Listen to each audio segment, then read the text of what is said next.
position. Would you be interested? And I said, sure.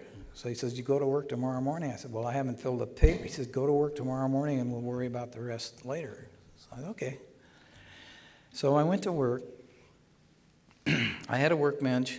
It was set up with a high-speed Polaroid camera and an oscilloscope and a cathode ray that was firing electrons. And my job was simple. He said, just get one electron through that field without deflection, without it going either to the positive or negative side. We want one to go right straight through the field.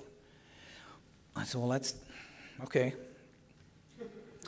So, so I got on the job, and I kind of was thinking about this engineer that quit. He must have figured out what I was figuring out. This is not going to work. This is forcing this little electron. And the director came by and he said, how you doing? And I said, well, you know, I've increased all the power to get this thing through there, and it's not cooperating. It'd just go faster to the poles. And he says, keep on. He says, we got Boulder Dam. We got all the power. Just keep forcing that little guy. You'll get him through there someday. And he left. So I said, well, I started thinking about natural law again. I said, no, I'm getting frustrated here. This is simple. I know how to do it. And there were several benches around, and my bench over on my right was working on levitation.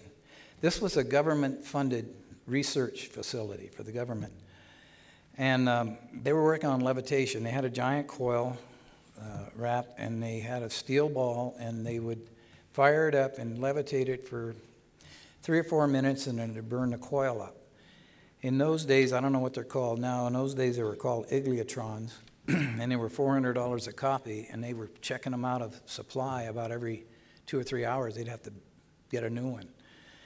So my experiment was costing in excess of $1,000 a day, and theirs must have been at least $2,000 or $3,000 a day. And I said, boy, this is a lot of money going here, and I'm gonna think about this. And I went home and I got all my junk out on the living room floor. My wife went in and shut the bedroom door and just said, okay, go ahead, you know. And what I did is I set up the experiment of my magnetic experiment. Simple, I just took a cathode ray tube out of a TV and set up magnets. And what I did, what I was told by my intuition, which is you're closer to nature with your intuition than you'll ever be. Your instinct won't get you there, but your intuition will. So I fired it up, and the first electron that I fired went through the field without deflection. It went from point A to point B. Because I pulsed it, I gave it a microsecond, literally a millisecond, a nanosecond, if you will, time to do its own thing. And it spiraled through the field. And it was coming close to both sides, but it went all the way through. I said, there it is. I knew it was simple. So I did it about 20 or 30 more times. I took pictures of it, Polaroids, wrote up the experiment, and I said, well, I'm going to work on this levitation thing. I know how to do that. And I took a 15-inch woofer speaker out of stereo, put it on the floor, had an audio amplifier I paid 25 or 30 bucks for, and I hooked it all together, and I was playing with different stuff on there, and I finally wound up with a ping pong ball. And I was turning this thing, and I don't remember where it was, but I think it was about 28,000 cycles per second. That this ping pong ball got up and just stood there. Just stood there. And no noise. I could hear the hum, but no noise or anything. And I said, well, there it is. I'm going to get a raise. I'm going to be famous. This is it. So I wrote that up and took pictures of it. I took it into Dr. Weinhardt. And he looked at it and he said, well, shut the door and come in and sit down. And I did. And he said, yeah, I see this. He says, I know it's that simple, Ralph. I know that. That's the simplicity of natural law. And I didn't think you were gonna do that, but you have. But you don't understand that this is a government-funded facility, and we're paid to look for the answers, not to find them. So I didn't know what to say then. I thought, oh boy, this is really, I don't know what to do. So he said, now I'm going to have to shred this. Don't talk about it to anybody. Don't talk to the engineers. And I said, yeah, but now I don't know if this is, I said, this works, and I can show you that it works. And I don't know, I'm not an engineer, but I think if we pass this on to the engineers, that we could work together on this and really get somewhere. And he said, no, don't talk to them. I don't want you talking to anybody about this. Go back to work. We're paying you good money. Just keep firing that electron, and we'll keep, all I had to do. So I did, and I lasted about 2 weeks, and I had tears in my eyes when I walked out. I said, no more, I can't take it. And I knew I was really in for it when I got home, because when I said I quit, the door got locked. She said, well, you better find another job right away. So I didn't know what to do, but I met some people, and there's one guy I met. He belonged to a group called Understanding. It was created by a guy named Daniel Fry in California. And all they did was come around in rap sessions once a week or twice a week. And they just brainstorm each other and get ideas, and then this one connect to this guy. Is that mine? Folks, please turn off your cell phones. I thought it was me. Anyway, he said, this group, I said, well, they all think I'm nuts, or they think, everything I come up with is kooky or out of shape. And he said, no, this group won't think that. Come on over and talk, because they're like you are. They're as nuts as you are. Okay. I said, okay, I'll go. So I did. I went over there, and we got to talking, and I told him my dream has always been floating homes.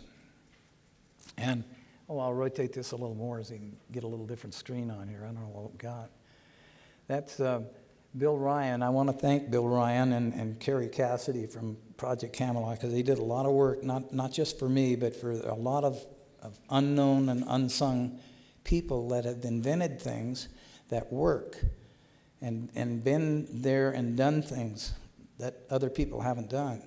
And they're bringing them out to the public. They put it on you can just type in projectcamelot.org, and there's I don't know, I think they've got maybe 24 people as nuts as I am on there, and they've done different things.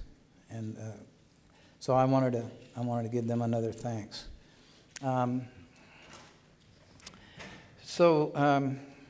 They said, well, what is it you really want to do? And I said, well, I want floating homes, and I want floating cities. And then you can have your little vehicles, little floating vehicles coming in and out of your home, go anywhere you want, and use levitation. And you don't have to use force. He said, what are you talking about? And I said, well, if you can levitate, they're using, I think it's $2 or $3 million to get one of our space shuttle, maybe more than that, just for the fuel, to get a rocket up in the sky. And I said, if you could imagine you wanting to go to China for a Chinese dinner, and you took a rocket and got around the Earth 4,000, 6,000, 8,000 miles, that dinner is going to be pretty expensive by the time you got done. But if you take a hovercraft, a spaceship, a floating home, if you will, and go up above the Earth, it's already spinning. You just have to sit there and wait until China comes around and then go down. And it's cheaper. It's a lot cheaper than rocket propulsion. So they said, okay, you're the guy we want to talk with. And we've got a guy in Oklahoma. His name is Otis Carr. And he wants to build spaceships. And you want to build floating homes. That sounds like a match. I said, yeah, that sounds pretty good.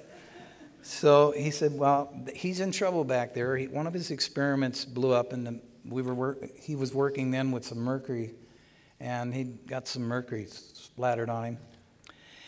And so because the experiment didn't work, people were kind of impatient and very, very critical of what he was trying to do. And so they, called him a hoaxer and a fraud and so forth. So we want to bring him out to California to meet you and get you guys together and put you in a laboratory where you can develop these things and get them off the ground. And I said, man, that's what I want to do. So they did. They brought it, Mr. Carr and his entourage. He had about 6 engineers and a PR man, which was Wayne Aho, and Dennis Rapoldi, which was a physicist or something. Anyhow, they all came out, and they said, well, we gotta put you somewhere till we can find you a place to work. So they put us up at, one of the people in the group had a cabin up at Lake Arrowhead. And a nice big cabin. It had 4 or 5 bedrooms. And they said, go on up there and just wait. So we went up there. And these people, in understanding, were guided by their intuition. They refused to do anything unless it came from their intuition. So they said, don't worry. We will get you a place, and we will have it soon for you. And they did. 1 week later, they called and they said, on the other side of the mountain, in Apple Valley, California, Hesperia, we've got a laboratory for you. It's got all the facilities. It's got a warehouse, a laboratory, a machine shop. Everything's there. All you have to do is go down and go to work. And that's what we did. We went down and started brainstorming and putting together what we were going to do and how we were going to do it. Incidentally, I better explain this before I get away from it. This is a Utron. For those that aren't familiar with it, I'm sure some of you, or maybe even most of you, know what platonic solids are. That came from Plato and Socrates' days. Plato coined the term that these solids, there's 5 of them. There's the tetrahedron, the double tetrahedron, the icosahedron. These are platonic solids. Well, Carr and his people came up with this double tetrahedron, which is equally balanced. Any way you want to put this thing, in any position, it's a square, it's a circle, it's elliptical, it's a pyramid. It's one object. And it has a tremendous amount of power when you expose it to a magnetic field. It's tremendous, unlimited power. And so we started working.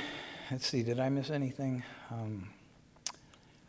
Okay, we started working on these things, and we weren't bothered at first. We had a pretty good run on it, and we built some small prototypes. This was one of them back here. What happened to it? This little guy here, in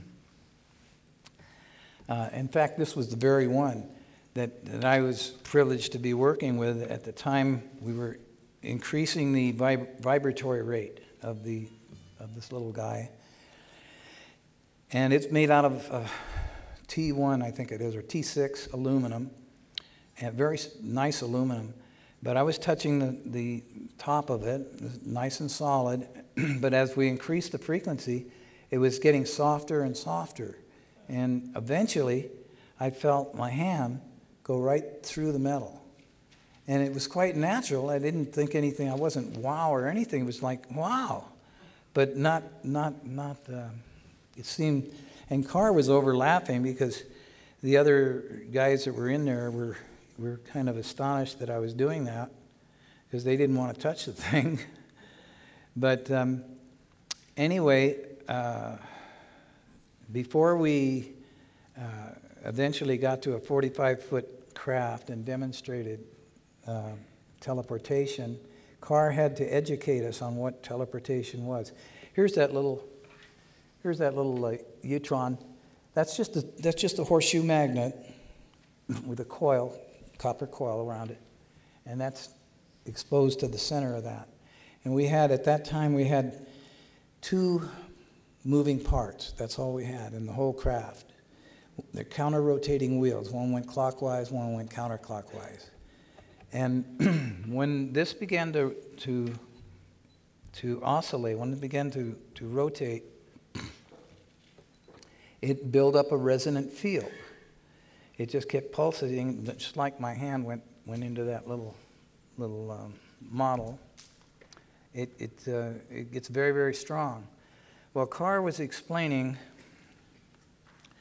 and due to his education, we weren't surprised at the stuff he was coming up with. He was talking about higher consciousness. He was talking about you've got to be able to know what you're looking at outside the rules or outside the box. The box is a conventional way that we've been taught to look at things, conventional education. And when they say this can't be done, you have to untie that knot on the end. Cannot. You get rid of the knot and know that everything, without exception, can be done if you know it can be done, and never give up until it is done. And he explained that we have to, in all our experiments there, eliminate fear. It cannot be a factor in what we're working with, because you get around any of his equipment and it would stop working. If you had any type of fear in you at all, you're resonating any type of fear, everything would stop. The stuff, the exotic stuff that we're working on. So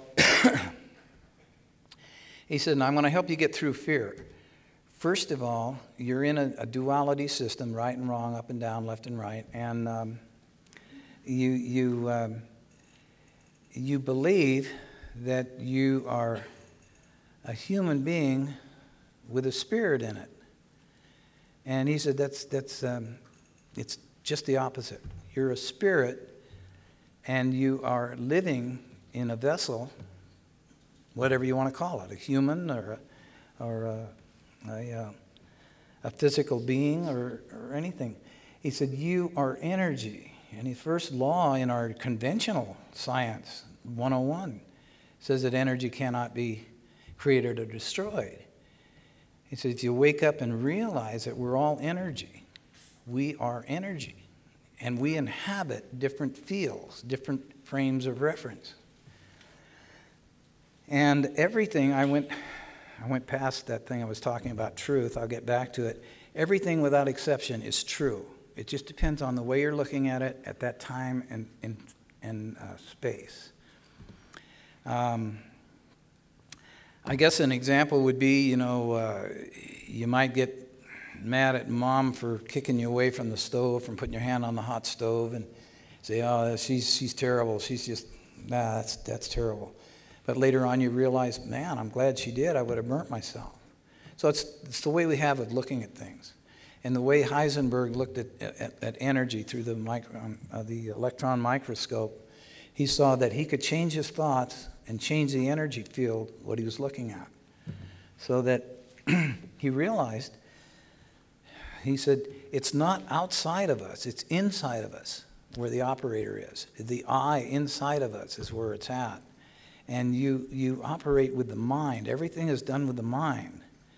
And anything outside of yourself is, in a word, an illusion that you create in microseconds. These little flashers up here are vibrating at nano or beyond frequencies per second.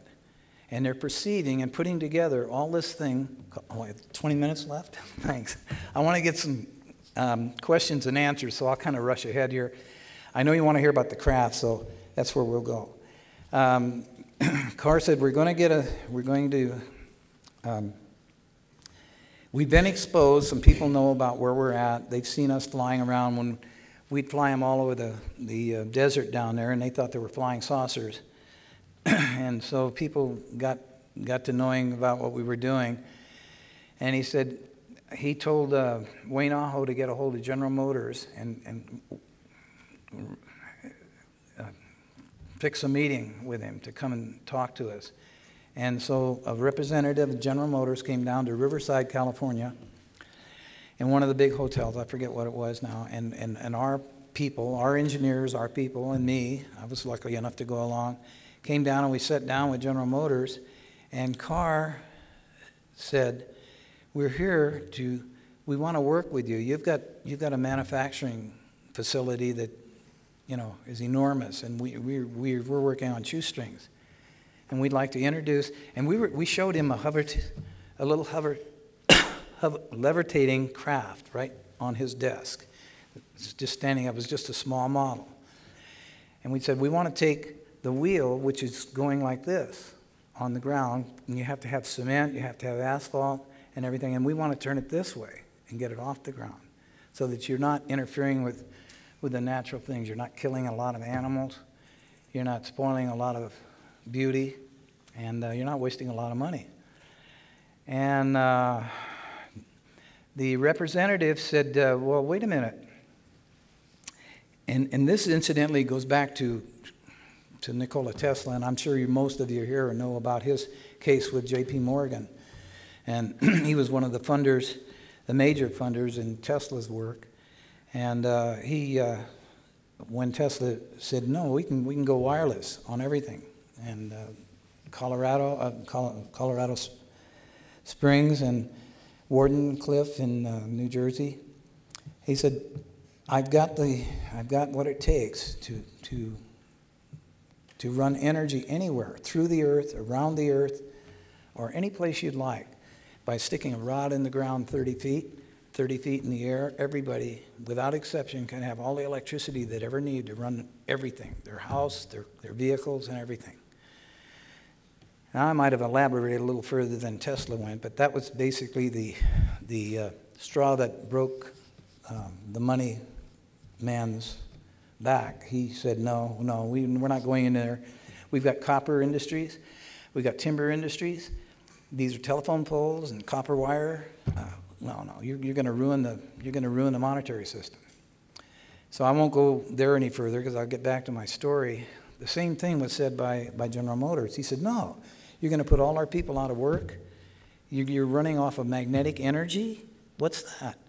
And Carr said, it's all, you're living in it. You wave your hand, you can operate New York City for a week on just waving your hand. There's so much energy being displaced. And he said, no, we, what was that mean? Sorry. Anyway, he said, no, we're not going to do that. We're not going there. And I'm warning you, you better not go there, because if you guys put them up there, we're going to shoot them down. We're going to make sure you're not going to operate, because we don't want you. You're outlaws. You're not following conventional lines of anything, physics or anything else. So Carr was a real humble man, a real gentleman, and he said, okay, thank you very much, sir. But if it's, Tesla said if it wasn't in his time, it might be in mine. If it's not in my time, it might be in somebody else's. But it's going to happen. It's going to have to happen. Because the simplicity of natural energy has always been with us. We've just overlooked it by getting too conventional, by getting too engrossed in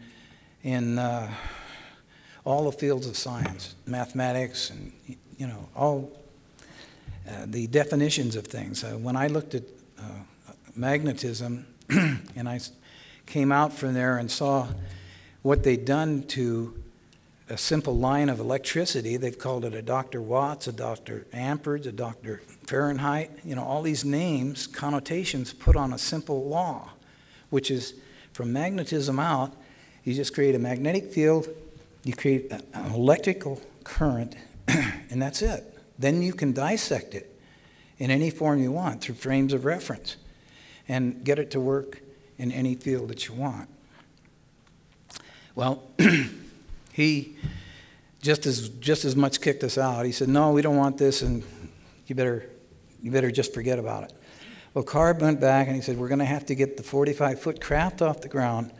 We're going to have to, now and get it up and operational so we can operate it around in different vicinities to get enough exposure where people won't let it get shut down.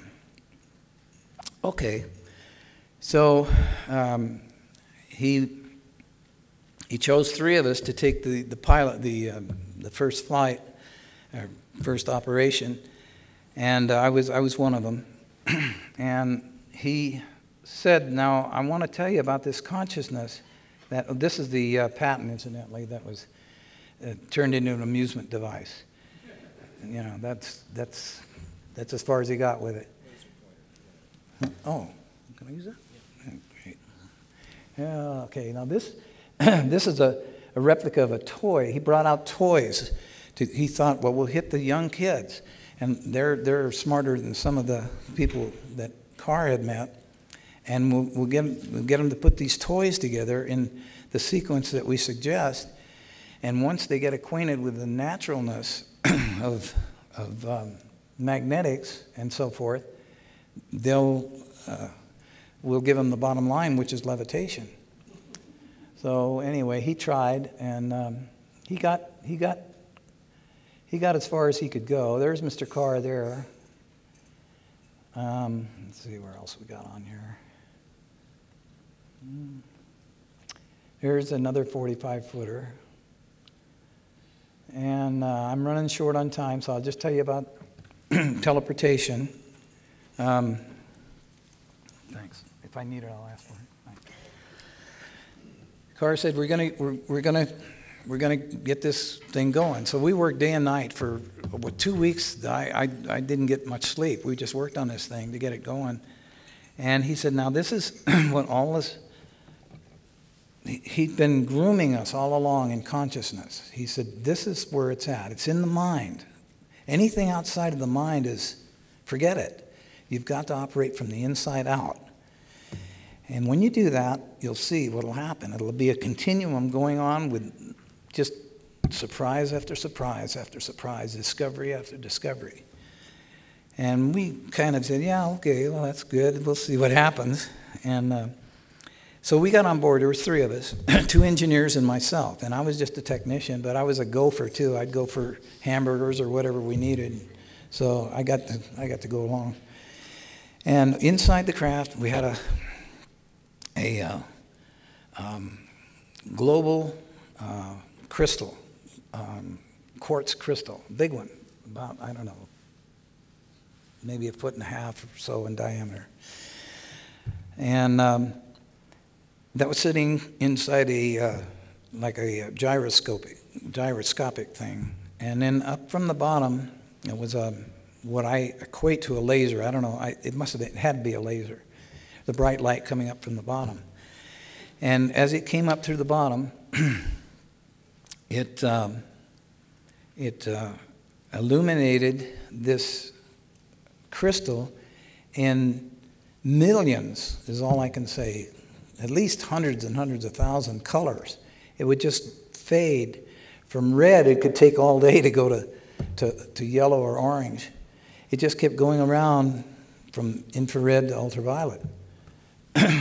And he said, now, and we were in contact